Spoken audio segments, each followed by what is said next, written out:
इस वक्त मैं जनपद मुजफ्फरनगर के कचहरी प्रांगण में मौजूद हूं और आप मेरे पीछे देख सकते हैं कि किसान मजदूर संगठन के कार्यकर्ता आज प्रदूषण के खिलाफ यहां पर बैठ गए हैं और हमारे साथ खास बातचीत करने के लिए जिलाध्यक्ष लोकेश राणा जी हमारे साथ मौजूद हैं। अध्यक्ष जी, क्या वजह है कि प्रदूषण के खिलाफ आप लोगों को फिर एक बार धरने पर बैठना पड़ा? कि ये किसानों का मुद्दा है। किसानों का मुद्दा इसलिए है, वो जो फैक्ट्री है वो गांव के बताबत के पास है। वहां पे जो मेरे किसान भाई रह रहे हैं वे सब बीमार हैं और ऑक्सीजन है, ऑक्सीजन पे लगे हुए हैं और कई को कैंसर है। इसके बावजूद उन्होंने कई बार वे धरनारत हुए, पता नहीं कारणवश क्या रहा कि मतलब वे सक्षम नहीं हुए। अब हमारे संज्ञान में आया, हमने वहां पे धरना रखा और धरना जो रखा हमने प्रशासन के संज्ञान में रखा, प्रशासन को अवगत करा के रखा। उसके बावजूद भी उन्होंने मतलब कि जो उनका पहला प्रारूप था झूठे मुकदमे कराना, प्रलोभन देना, वो काम उन्होंने करा। पर हम उनके ना ही तो मुकदमों से डर रहे, ना ही उनके प्रलोभन से हम आ सकते। अब फैक्ट्री बंद होगी, मुकदमे वापिस होंगे। हाई कोर्ट का एक निर्देश आया था कि जो मुकदमा झूठा होगा उस पर कार्रवाई होगी। हम उस कार्रवाई के लिए भी तैयार हैं। मान लिया हमारे पे झूठे मुकदमे हुए, बिना जांच करे हुए, जिस अधिकारी ने वो मुकदमा लिखा हम उसके खिलाफ भी जाएंगे। लगातार फैक्ट्रियों के खिलाफ प्रदूषण प्रदूषण फैक्ट्रियों के खिलाफ लगातार धरने प्रदर्शन हो रहे हैं। जो लोग जो किसान संगठन प्रदर्शन कर रहे हैं उनके खिलाफ भी मुकदमे दर्ज हो रहे हैं, फैक्ट्री वालों के खिलाफ जो है मुकदमे दर्ज नहीं हो रहे। आखिर क्या बड़ी वजह है ये? इसकी वजह है प्रशासन मध्यस्थता बिल्कुल नहीं कर रहा। उसकी वजह क्या है कि मतलब जो प्रदूषण विभाग है हमारा वो इतना भ्रष्ट है कि आज की डेट में हाईडील सभी आ गया है। उसमें भ्रष्टता इतनी हो चुकी कि जब तक हमारा देश आजाद हुआ उसके बाद हमारे देश में फैक्ट्री लगनी शुरू हुई। आज उद्योग इतने ज्यादा है, सबसे ज्यादा भ्रष्ट प्रदूषण विभाग है। वो 250 रुपए में एनओसी गाड़ी की दे दे, बिना फैक्ट्री के जांच करे, प्रदूषण जांच करे, वो फैक्ट्री को एनओसी दे दे। क्यों पता नहीं, हम तो किसान आदमी है, पता नहीं किस क्राइटेरिया में वे प्रदूषण की जांच करें और किस क्राइटेरिया में उन्हें प्रदूषण के सर्टिफिकेट फैक्ट्री को पकड़ाना है। उसका नुकसान किसान को सबसे ज्यादा है। जो फैक्ट्रियां हैं वे गाँव के बीच है, किसी शहर के बीच फैक्ट्री नहीं है, गाँवों में है और किसान गाँवों में ही रहता है। तो इसलिए हम ये मुद्दे उठा रहे हैं। जितने भी किसान संगठन है वे सब मुद्दे इसलिए उठाए कि आज किसान त्रस्त है। सबसे नंबर 1 पहले नंबर पे आज हाईडील को छोड़ के या किसी विभाग को छोड़ के वो प्रदूषण विभाग से त्रस्त है। बाहरी राज्य से जो गाड़ियां आ रही हैं आरडीएफ के नाम पर, यहाँ कचरा जो आ रहा है उसके खिलाफ कई किसान संगठनों ने वीडियो बनाकर भी अपलोड की, वायरल हुई, लेकिन फिर भी जो है प्रदूषण के जो अधिकारी हैं वो मानने के लिए तैयार नहीं है। इसमें बहुत बड़ा खेल है। इसमें दिल्ली सरकार और यूपी सरकार का एक मतलब समझौता भी हुआ कि मतलब वहाँ का जो कचरा दिल्ली का है वो यूपी में होगा। और मुजफ्फरनगर में ज्यादातर फैक्ट्री जो है पेपर मिल है, पेपर मिल में बॉयलरों में वही कचरा जलाया जा, और वो जिस तरीके से कचरे को लेकर आ रहे आरडीएफ पर कहीं बता रहे या कहीं वो बता रहे, उसमें वो किसी आम आदमी नहीं पहचान सकता। उसे सिर्फ प्रदूषण विभाग ही सच बताओगे, प्रदूषण विभाग से झूठा करेगा। यही कारण है प्रदूषण विभाग मोटी इनकम करके अपनी और यहाँ पे प्रदूषण फैला रहा है मुजफ्फरनगर के अंदर। अन्य मुजफ्फरनगर वो जिला था यहाँ मतलब कि सबसे साफ प्रदूषण मुजफ्फरनगर का था। और आज स्थिति ऐसी होगी, मतलब किसान कोल्हू चलाता है तो उसकी आरती कटेगी, किसान पत्ती चलाता है उसकी आरती कटेगी, और फैक्ट्री मालिक से मोटा पैसा लेकर वे इस काम को कर रहे। कहा यह जा रहा है कि लोगों को जो है परेशानियां हो रही हैं, कोई दिल का बीमार है, किसी को कैंसर है, किसी को अन्य बीमारियों की जो जड़ें हैं वो मजबूत होती जा रही हैं, लेकिन किसी भी तरह की कोई कार्रवाई नहीं हो रही। कार्रवाई देखो, पैसा नहीं होने दे रहा। मेन चीज सबसे बड़ी क्या है, जितने भी हमारे फैक्ट्री के आसपास के गांव हैं उनका वाटर लेवल, उनके किसानों की जो फसल है उन चीजों को हम आम आदमी इस चीज से तरस है कि मतलब वो करे क्या। समस्या इतनी है किसान की, एक तो फसल कमजोर है, दूसरी तरफ प्रदूषण बहुत ज्यादा है, तीसरी तरफ हमें मतलब पेस्टिसाइड की तरफ इतना धकेल है कि मतलब हम इस पेस्टिसाइड के बिना खेती नहीं कर सकते। मतलब किसान तो मरना ही मरना। किसान की स्थिति आज ऐसी है कि मतलब प्रशासन तो उसकी समस्या को हल कर नहीं सकता। और जो एक्ट है मुजफ्फरनगर में, इन्होंने जो दिल्ली का कचरा डाल दिया अगर मुजफ्फरनगर में जलेगा, जो सबसे बड़ी कमी मुजफ्फरनगर की प्रशासन की है। सबसे अहम मुद्दा है, आपकी 4 मांगे हैं, 4 मांगों में सबसे अहम मुद्दा है स्मार्ट मीटर को लेके। तो मीटर में जो रीडिंग है वो ज्यादा है और उपभोक्ता जो है उनको परेशान किया जा रहा है स्मार्ट मीटर के नाम से। स्मार्ट मीटर तो देखो किसान के नाम पे मतलब किसान के लिए बहुत बड़ी दुर्दशा होने वाली। मान लिया किसान पर आज पैसा है कल नहीं है, किसान के 4 महीने मुजफ्फरनगर में ऐसे बीतते हैं जिनमें पैसा नहीं रहता। मान लिया उसके मीटर का रिचार्ज खत्म होता है, वो रिचार्ज कहाँ से करावे। और रीडिंग उसकी आम मीटर से लगा के देख लो, बहुत ही ज्यादा अंतर है। मतलब किसान की तो चारों तरफ से मरना ही मरना होगा। स्मार्ट मीटर हो, प्रदूषण हो, गन्ने का कम होना हो, गन्ने में बीमारी हो, मतलब किसान चारों तरफ से त्रस्त है। मीटर की समस्या नहीं तो बहुत ऐसी समस्या है आज जो मतलब किसान के सामने खड़ी हुई है। चकबंदी के जो अधिकारी हैं उनको लेकर भी आपने भ्रष्टाचार के आरोप लगाए हैं। चकबंदी अधिकारी तो देखो आपको भी पता होगा पत्रकार की मतलब हर जगह चकबंदी जो आती है वो सिर्फ गांव को लूटने के लिए आवे। किसी का चक कहीं लगाना, किसी का कहीं लगाना, जमीन वही है। किसान भाई परेशान हो गए, अपने एक हल्के से लालच के बस वो हो गए। चकबंदी विभाग में रिश्वतखोरी पूरी दबा के है। बिना पैसे के वे काम नहीं कर सकते। पैसे के लिए काम करते हैं, रिश्वत के लिए तो ये काम करें, और जो काम नहीं करते तो ये तनख्वाह लें। अनिश्चितकालीन धरना है, अगर मांगे पूरी नहीं होती तो आगे का यहीं पर अनिश्चितकालीन रहेगा। जो निर्देश राष्ट्रीय अध्यक्ष जी का होगा वही हम आगे फॉलो करेंगे। जैसे ही आगे उनका निर्देश आएगा उसी हिसाब से हम धरना चलाएंगे।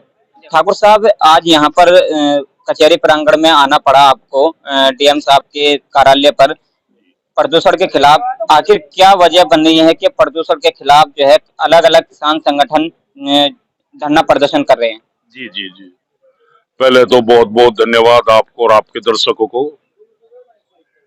प्रदूषण एक ऐसा शब्द है जो तबाही मचाता है। आज जो सैकड़ों किस्म की बीमारियां फैल रही हैं, ये केवल और केवल इस प्रदूषण की वजह से फैल रही है। ये जो फैक्ट्रियां हैं, इनका जो धुआं है, इस धुएं से, इसे मैं धुआं नहीं कहता, इसे मैं जहर कहूं। ये फैक्ट्रियां केवल चिमनी के माध्यम से जहर उगल रही हैं, जिससे जनता के जो लोग हैं उनके फेफड़े खराब होते हैं, सांस वगैरह की बीमारी होती है, कैंसर की बीमारी होती है, हार्ट अटैक की बीमारी होती है। मुझे नहीं पता कितने किस्म की बीमारी है, अस्पतालों पे पूर्ति नहीं हो रही। और इस प्रदूषण पे कंट्रोल करने के लिए सरकार ने कहीं तो प्रदूषण नियंत्रण अधिकारी बैठाया हुआ है, कई डीएम साहब बैठाए हुए हैं, कई एसडीएम साहब बैठाए हुए हैं, कई एसपी साहब बैठाए हुए हैं, लेकिन कोई गौर नहीं है। और ये इतनी बड़ी हानि है, इतनी बड़ी हानि है, एक व्यक्ति बिना खाने पीने के 1 महीना जिंदा रह सकता है, लेकिन हवा के बिना 1 सेकंड जिंदा नहीं रह सकता। और हवा इतनी जहरीली हो चुकी इन फैक्ट्रियों की वजह से।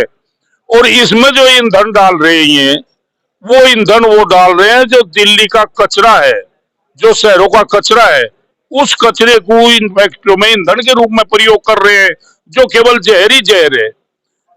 अब हमारा जो उद्देश्य है, हमारा उद्देश्य है कि इन फैक्ट्रियों में ये जो कचरा है ये ना डाल के जो इनके लिए सही ईंधन है उसका प्रयोग किया जा, जिससे कम से कम इतना जहर जनता के बीच में ना घोड़ा जा।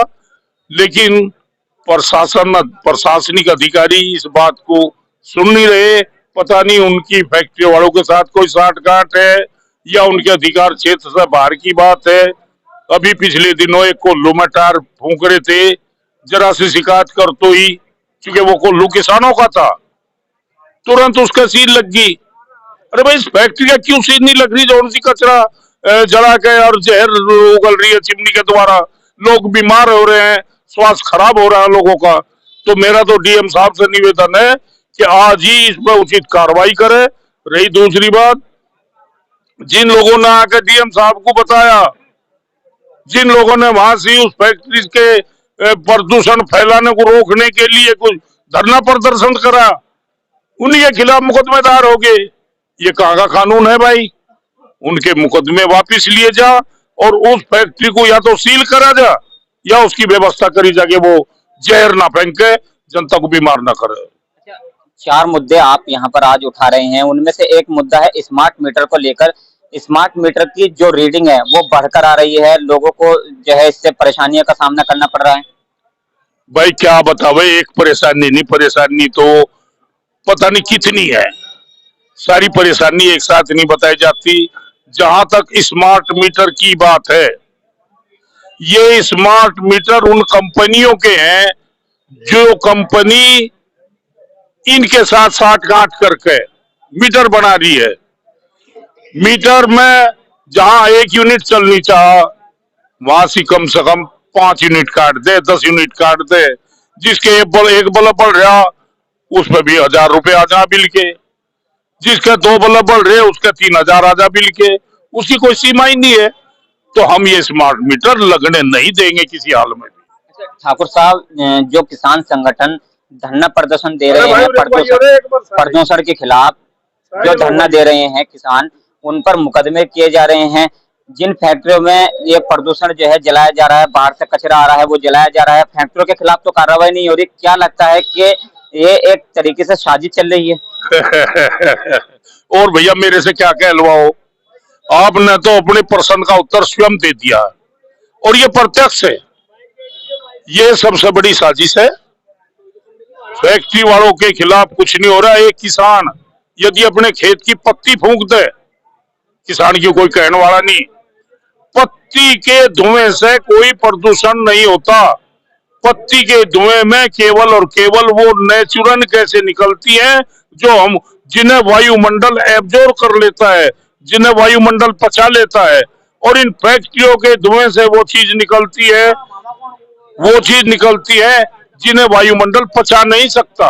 उदाहरण के लिए यदि एक पत्ती की गठड़ी बांध के पानी में दबा दी जा और उसी के साथ इस कचरे की एक गठड़ी बांध के पानी में दबा दी जा, 1 महीने बाद देखो पत्ती की तो मिट्टी हुई पावेगी और लेकिन वो कचरा चुका तू पावेगा।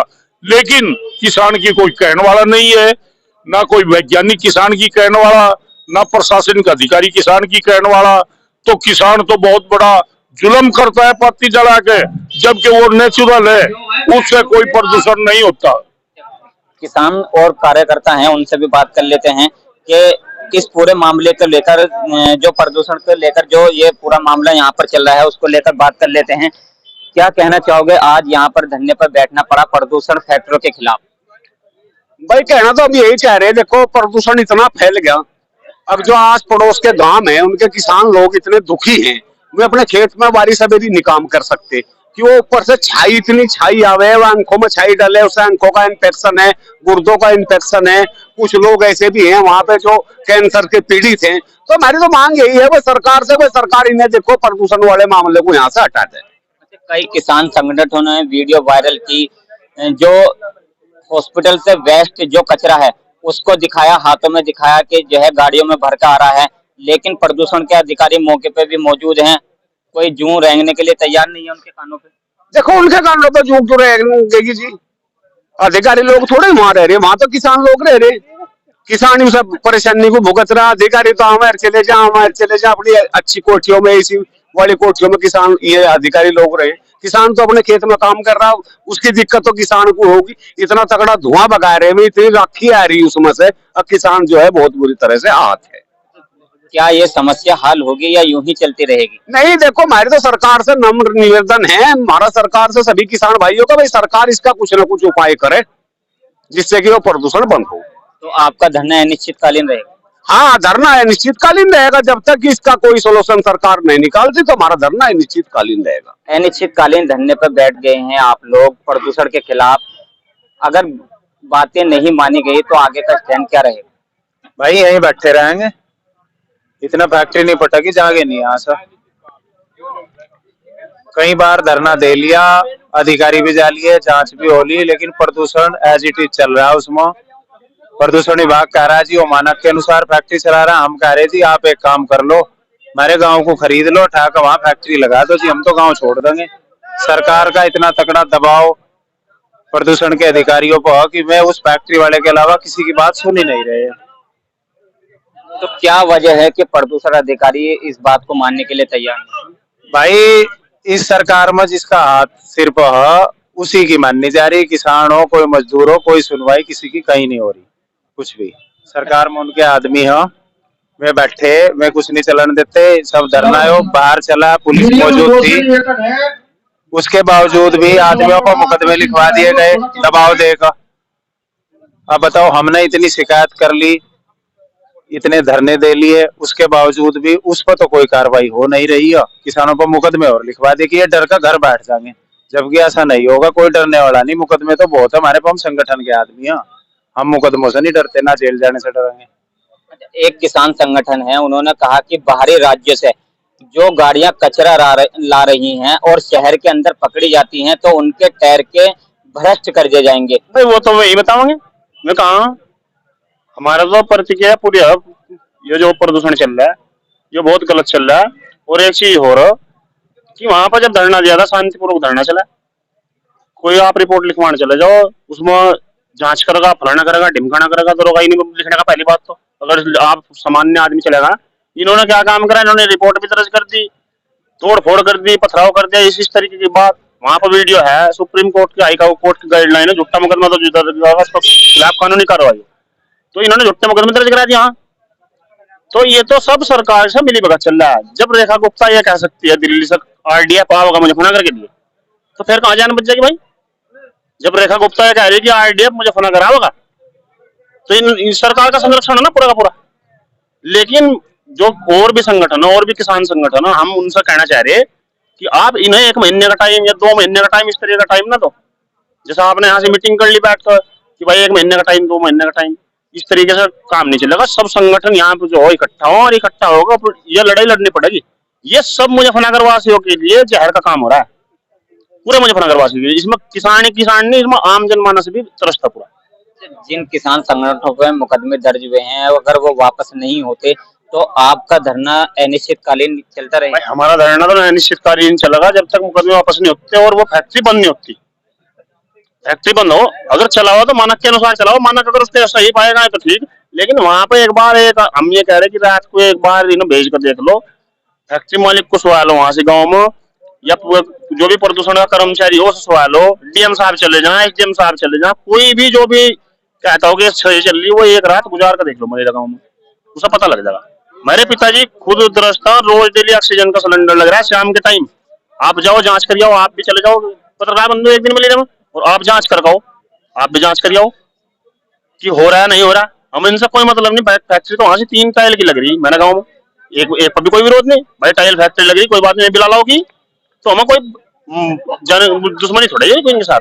एक किसान नेता हैं, वो कह रहे हैं कि आप सफेद कपड़े पहन के जाओ और वापस निकल के आओ, तब पता लगेगा कि किस तरह के हालात। हाँ बिल्कुल यही बात है भाई, आप ही चले जाओ पत्रकार बंधु, आप ही चले जाओ सफेद कपड़े पहन कर, ये चश्मा ना ये बिल्कुल साफ नहीं चमकने का।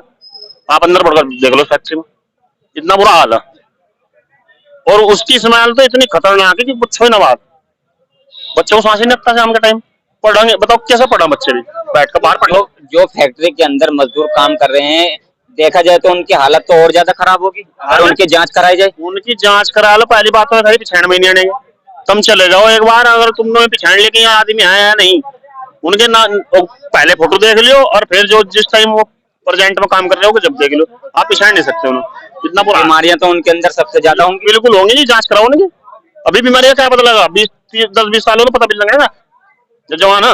उनके अंदर जब खुद बीमारियां हैं तो बाहर फैक्ट्री के आने के बाद तो फिर दूसरे लोगों के अंदर भी बीमारियां फैला रही हैं। जी वो तो गाँव का सर्वे करा लो, गाँव में बहुत बड़ी समस्या है। गाँव में पूरा वातावरण दूषित कर दिया ना, और बुरा हाल है। सांस के 8-10 साल के बीमार, सांस के मरीज है वहाँ बच्चे, 8-10 साल के बच्चे देख लो, उन्हें सांस में शाम के टाइम सांस नहीं आता। हमारा कोई इनसे मतलब थोड़ा ही है, हम इनके बंद करवाने पर हम बिल्कुल इनके पीछे पड़ रहे हैं, हमारा कोई मतलब थोड़ा ही है। वास्तविकता जो है उसे देखो जाएगा।